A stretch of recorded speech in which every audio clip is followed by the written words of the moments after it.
तो वही राम मंदिर में हाल ही में हुए चढ़ावा चोरी मामले के बाद ट्रस्ट ने जो नई व्यवस्था लागू की थी उसका एक और विपरीत असर देखने को मिल रहा। मंदिर में चढ़ावे की गिनती करने वाले 23 कर्मचारियों ने एक साथ सामूहिक इस्तीफा दे दिया। अब दान की गिनती का पूरा जिम्मा सिर्फ 13 कर्मचारियों के भरोसे है। ये रिपोर्ट देखिए।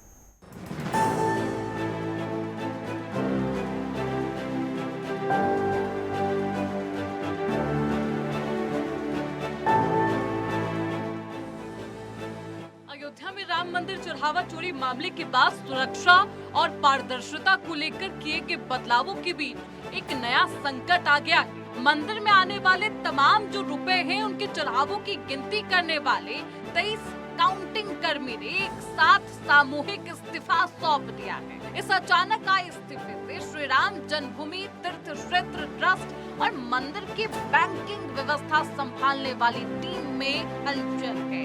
अब हालात ये हैं कि जहां पहले भारी भरकम चढ़ावे को गिनने के लिए दर्जनों लोग तैनात थे, वहीं अब ये काम महज 13 कर्मचारियों के भरोसे सिमट कर रह गया है। इतना ही नहीं, काउंटिंग कर्मी 2 शिफ्टों में करीब 6-6 घंटे काम करते थे, लेकिन चढ़ावा मामले के बाद अब नई व्यवस्था के तहत ड्यूटी टाइमिंग बढ़ाकर सुबह 9 बजे से शाम 6 बजे तक यानी लगातार 9 घंटे कर दिया गया है। अयोध्या राम मंदिर में 23 काउंटिंग कर्मियों का सामूहिक इस्तीफा। चढ़ावा चोरी मामले के बाद ट्रस्ट ने बदली व्यवस्था। काम के घंटे बढ़ाने से कर्मचारियों में भारी आक्रोश। ड्यूटी 6 घंटे से बढ़ाकर 9 घंटे कर दी गई। काम बढ़ने के बाद भी वेतन नहीं बढ़ाया गया। इस महीने का वेतन भी समय पर नहीं मिला। नाराज कर्मचारियों ने हस्ताक्षर युक्त पत्र सौंपकर अपने काम से इस्तीफा दिया। अचानक हुए इस्तीफे से बैंकिंग व्यवस्था में अफरा तफरी। व्यवस्था संभालने के लिए नई भर्ती करेगी बैंक एजेंसी। एजेंसी प्रभारी ने फिलहाल मामले पर साधी है चुप्पी। चढ़ावा चोरी मामले की जांच लगातार जारी। फर्जी रसीदों और जेवरात के लेन देन की तफ्तीश। इस संकट के बाद व्यवस्था को पटरी पर लाने के लिए बैंक की अनुबंधित एजेंसी जल्द ही नए कर्मचारियों की भर्ती करने की तैयारी में है। हालांकि इस बीच चढ़ावा चोरी मामले की जांच में बेहद सरगर्मी से चल रही है। जांच एजेंसियां इस बात की गहराई से तफ्तीश कर रही कि क्या फर्जी रसीदों के जरिए श्रद्धालुओं से मिले जेवरात और कीमती सामानों के लेन देन में कोई धांधली हुई। अगर जांच में ये बात सच साबित होती है तो ये मामला सिर्फ चढ़ावा चोरी तक सीमित नहीं है, बल्कि श्रद्धालुओं की आस्था के साथ भी मजाक किया गया और ऐसे में आस्था पर भी ये चोट है।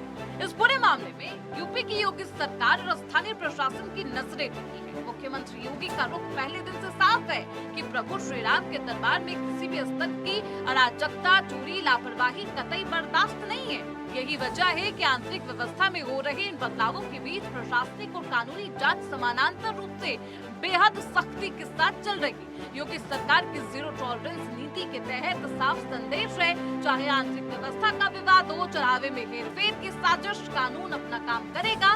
मंदिर की व्यवस्था और श्रद्धालु की आस्था दोनों ही बरकरार रहनी चाहिए और अगर इसके साथ और तमाम नियमों का अगर उल्लंघन किया गया तो कतई बर्दाश्त नहीं किया जाएगा, दोषियों को बख्शा नहीं जाएगा। ब्यूरो रिपोर्ट, नेटवर्क है।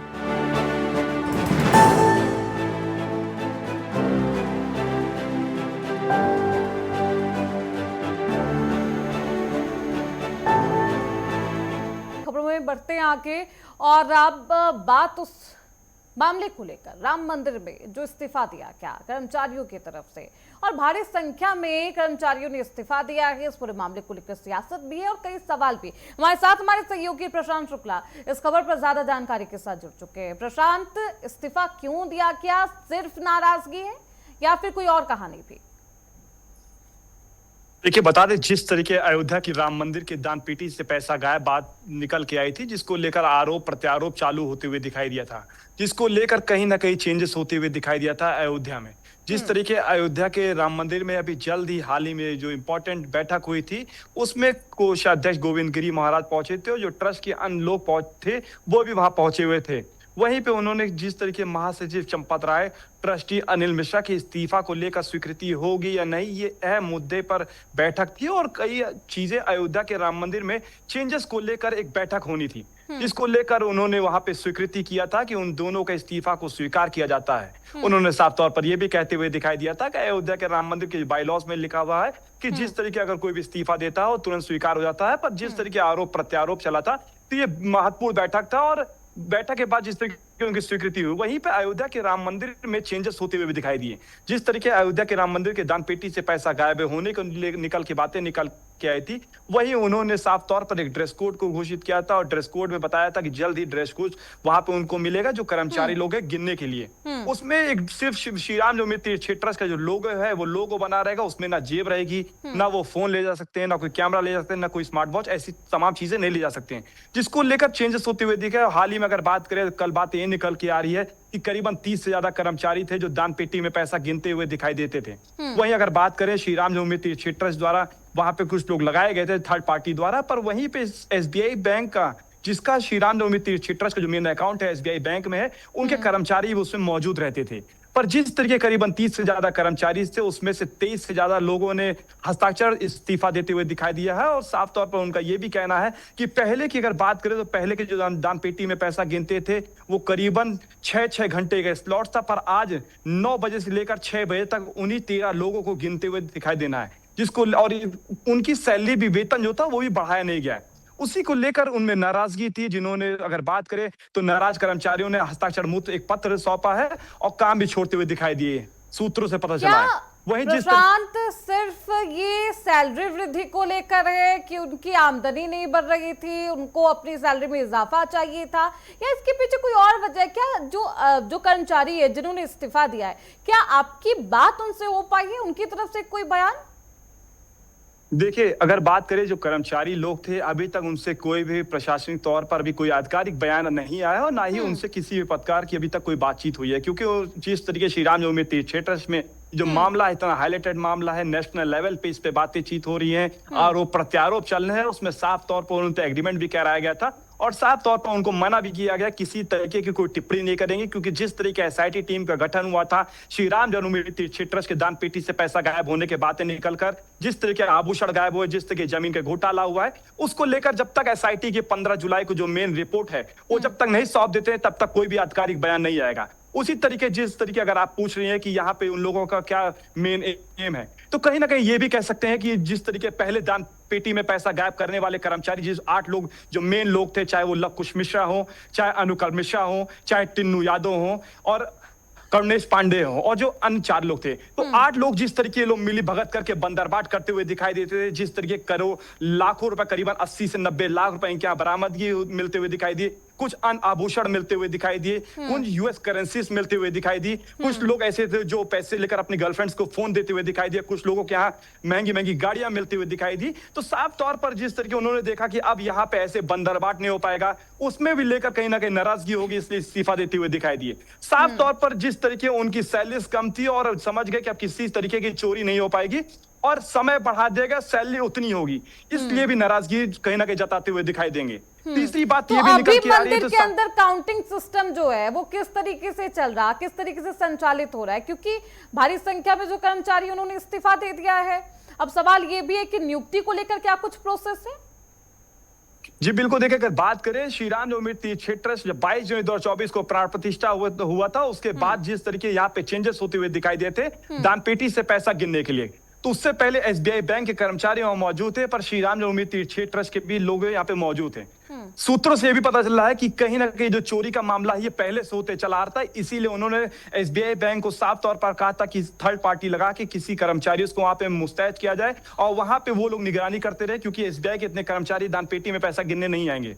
इसीलिए उनको टेंडर मिला था, उन्होंने किसी थर्ड पार्टी से लगाया था कोई सिक्योरिटी को, वो वहां पे पैसे गिनते थे। तो जिस तरीके वहां पे बताया जा रहा है कि जो ट्रस्ट के लोग थे वो प्रेशर डालते थे उनके ऊपर कि वो जो कर्मचारी है उनके लोग हैं उन्हीं को उसमें शामिल किया जाए, उसी को लेकर जिस जिस तरीके बंदरबाट, जिस तरीके चोरी की बातें निकल के, जिस तरीके अयोध्या की छवि धूमिल होते हुए दिखाई दी, वो सभी उसमें संलिप्तता थी। अब बातें ये है देखने वाली कि जिस तरीके अभी जल्द ही बातें और भी निकल के आएगी कि जो लोग शख्स इसमें मौजूद थे, किस मेन उनका जो मुद्दा क्या था, मेन क्या तो एम सवाल था। ये है ना प्रशांत की नियुक्ति अब कौन करेगा? क्या एसबीआई के अधिकारी करते हुए नजर आएंगे? आउटसोर्सिंग के माध्यम से अब नियुक्ति होनी है इन कर्मचारियों की, या ट्रस्ट के माध्यम से नियुक्ति होगी? और सत्यापन को जो लेकर जो प्रोसेस बताए जा रहे हैं वो कौन कौन से प्रोसेस है प्रशांत? देखिए, श्रीराम जन्मभूमि तीर्थ क्षेत्र ट्रस्ट का इसमें किसी तरीके की कोई भी नकल अंदाजी नहीं होगी, क्योंकि साफ तौर पर उन्हें एसबीआई बैंक के जो लोग हैं उसी में उनका अकाउंट है, और एसबीआई बैंक के जो लोग हैं वही इसमें जो कर्मचारी है उसमें थर्ड पार्टी द्वारा लगाए, या फिर उनके ऊपर निर्भर करता है कि जो वहां पे दान पेटी में पैसा गिनेंगे वो जो एम्प्लॉइज होंगे वो इन्हीं के होंगे। क्योंकि श्रीराम जन्मभूमि तीर्थ क्षेत्र ट्रस्ट के जिस तरीके कर्मचारी लगाए गए थे उनके ऊपर आरोप प्रत्यारोप देते हुए दिखाई दिया है, तो अब वो लोग किसी तरीके का उनका इन्वॉल्वमेंट नहीं रहेगा। कोषाध्यक्ष जो गोविंद गिरी महाराज है उन्होंने साफ तौर पर यह भी कहा है कि अब एसबीआई बैंक के कर्मचारी को ही सौंपा गया था, उन्हीं को ही सौंपा जाएगा, वही दान पेटी में पैसा गिनने के पूरी कार्य और प्रणाली देखेंगे। अब श्रीराम जन्मभूमि तीर्थ क्षेत्र के द्वारा कुछ लोग नहीं रहेंगे, बस जो लोग सिक्योरिटीज के लगाए गए, सीसीटीवी कैमरे की निगरानी करने के लिए लगाए गए वो लोग का उसमें उतनी संलिप्तता रहेगी, पर दान पेटी से पैसा गिनने की अब कर्मचारी कोई भी उनके तरफ द्वारा नहीं लगाए जाएंगे।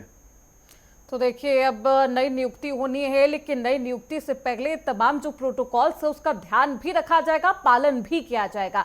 ये बेहद सख्त है और सत्यापन यानी कि वेरिफिकेशन का जो ये पूरा प्रोसेस है उसका पालन अनिवार्य कर दिया गया है। अब सवाल ये भी है कि जिस तरीके से एसआईटी की टीम जांच कर रही है, 15 जुलाई को रिपोर्ट आना है प्रशांत, लेकिन उससे पहले ये कर्मचारियों का इस तरीके से इस्तीफा, कई सवाल है इसके पीछे। एक सवाल ये भी है, एसआईटी की टीम को क्या इन कर्मचारियों पर भी संदेह था? क्योंकि जो प्रारंभिक रिपोर्ट है उसमें कई तरीके के संदेह उन्होंने जताए। क्या किसी कर्मचारी से बात हो पाई है, किसी अधिकारी से बात हो पाई है कि कर्मचारियों पर किसी तरीके का संदेह, या उनसे पूछताछ में क्या कुछ निकला प्रशांत?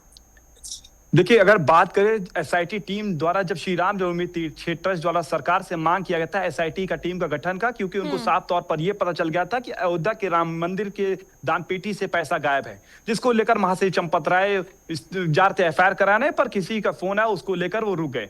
पर जिस तरीके जब जांच होना शुरू हुई तो उनको पहले 15 दिन का समय मिला था और प्री रिपोर्ट 1 हफ्ते में सौंपनी थी। जिस तरीके प्री रिपोर्ट उन्होंने सौंपा, उत्तर प्रदेश के मुख्यमंत्री योगी आदित्यनाथ की उस पर नजर थी, देश के प्रधानमंत्री उस पर नजर थी, जो अन्य लोग आरोप प्रत्यारोप लगा रहे थे उन्होंने भी पहले कहा किसी तरीके का भरोसा नहीं है। पर जब एसआईटी की team ACS home Sanjay Prasad को सौंपी गई, उसके दूसरे दिन 8 लोगों के ऊपर एफआईआर दर्ज होते हुए दिखाई दिया।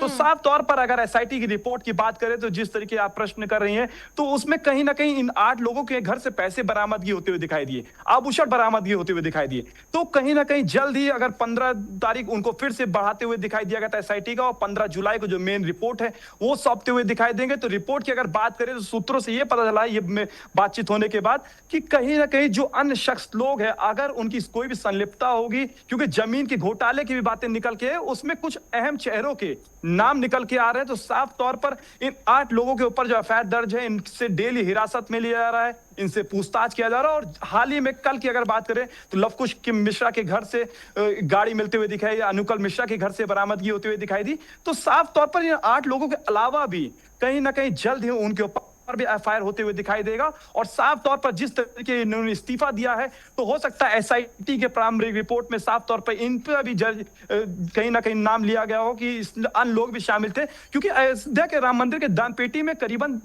8 लोग नहीं, करीबन 30 से ज्यादा लोग मौजूद रहते हैं। किस तरीके उसमें चोरी हुई थी, किस तरीके वो बाहर जाता था। जिस तरीके आरएमओ की बात करें तो अर्जुन देव जो करीबन 17 साल से ज्यादा वहां पे मौजूद था, जिसका काम था वायरलेस और सीसीटीवी कैमरे की निगरानी करना, पर उसका जब ट्रांसफर होता था तो लोग बोलते थे महासचिव चंपत राय का करीबी था, वो ट्रांसफर रुकवा लेता था।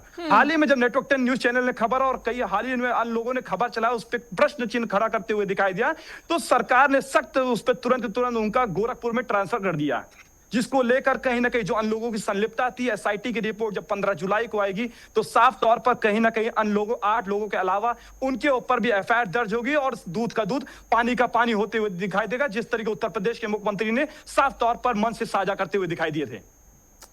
चलिए अब देखना बेहद दिलचस्प होगा प्रशांत के आगे इस पूरे मामले में क्या कुछ खुलासे होंगे। अब 15 जुलाई को एसआईटी की रिपोर्ट में क्या कुछ खुलासे होंगे। हालांकि 20 से अधिक कर्मचारियों ने इस्तीफा दे दिया है। नियुक्ति की जाएगी, नियुक्ति किस स्तर पर और किस तरीके से, ये देखना बेहद अहम। बहुत शुक्रिया प्रशांत आपका इन तमाम जानकारी।